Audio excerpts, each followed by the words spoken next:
Rong Valdez, an artist and a cancer survivor, passionately emphasizes that every Filipino deserves equal opportunities to thrive in a healthy and safe society. However, corruption undermines this right. To address this, she advocates for values formation and character building as key to moral and cultural recovery.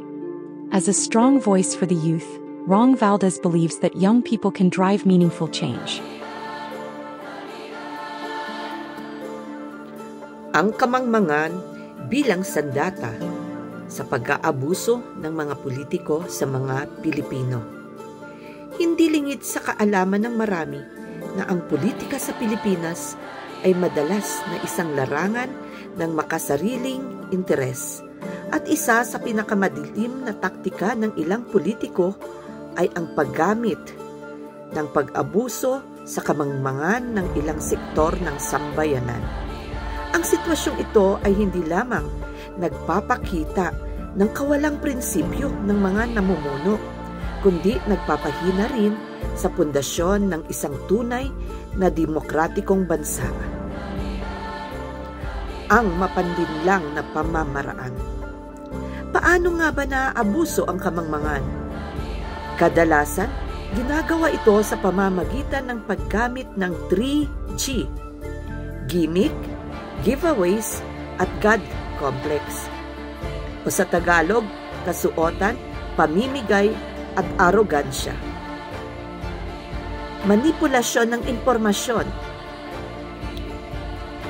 Sa halip na maglatag ng konkretong plataporma at matalinong diskurso, mas pinipili ng mga tiwaling politiko ang magpapakalat ng simpleng pangako, makulay na propaganda, o mga kasinungalingan na madaling tanggapin at paniwalaan ng mga hindi gaanong nakakaunawa sa masalimuot na isyu ng pamamahala. Ang social media, lalo na, ay nagiging pugad ng fake news at historical revisionism na naglalayong maninlang at bumaluktot ng katotohanan. Kultura ng diktadura. Sa halip na ituro ang kahalagahan ng pagiging mapanuri at kritikal, pinalalakas ang kultura ng utang na loob o ang pagtitiwala sa malakas na individual, ang vote buying o ang pamimigay ng pera at material na bagay, ay lantarang pag-abuso sa kahirapan at kawalan ng edukasyon, kung saan ang boto ay itinuturing na kalakal kaysa isang sagradong responsibilidad. Paglimita sa kaalaman. Kapag ang mga mamamayan ay kulang sa edukasyon pangsibiko, hindi nila nauunawaan ang kanilang karapatan, ang proseso ng paggobyerno at ang mga batas na dapat nilang asahan mula sa kanilang mga inihalal. Ang kawalang kaalaman na ito ay nagiging dahilan upang maging sunod-sunuran sila at hindi magtanong o mag-usisa sa mga isyu ng korupsyon at maling pamamahala. Ang matinding epekto. Ang patuloy na pag-abuso sa kamangmangan ay nagpapalala sa mga suliranin ng bansa. Pinananatili nito ang mga trapo o ang mga tradisyonal na politiko. Nagpapahina sa kalidad ng edukasyon at naglilimita sa tunay na pag-unlad.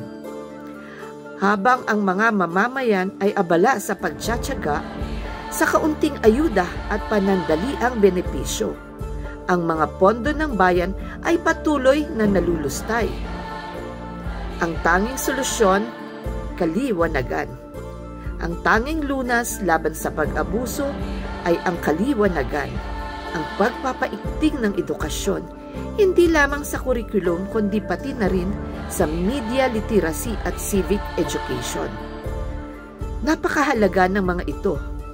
Kailangang matutunan ng bawat Pilipino na ang kanilang boto ay isang makapangyarihan na dapat gamitin batay sa record, plataporma at integridad ng kandidato, hindi sa kanilang popularidad o material na handog. Ang paglaban sa kamangmangan ay paglaban din sa katiwalian. Sa sandaling mulat na ang mata ng bawat mamamayan sa kanilang karapatan at responsibilidad, masisira ang siklo ng pag-abuso at tuluyang magtagumpay ang tunay na demokrasya sa Pilipinas. Kaya ito ay ang pinakamalaking hamon sa ating lahat. Ating labanan ang katiwalian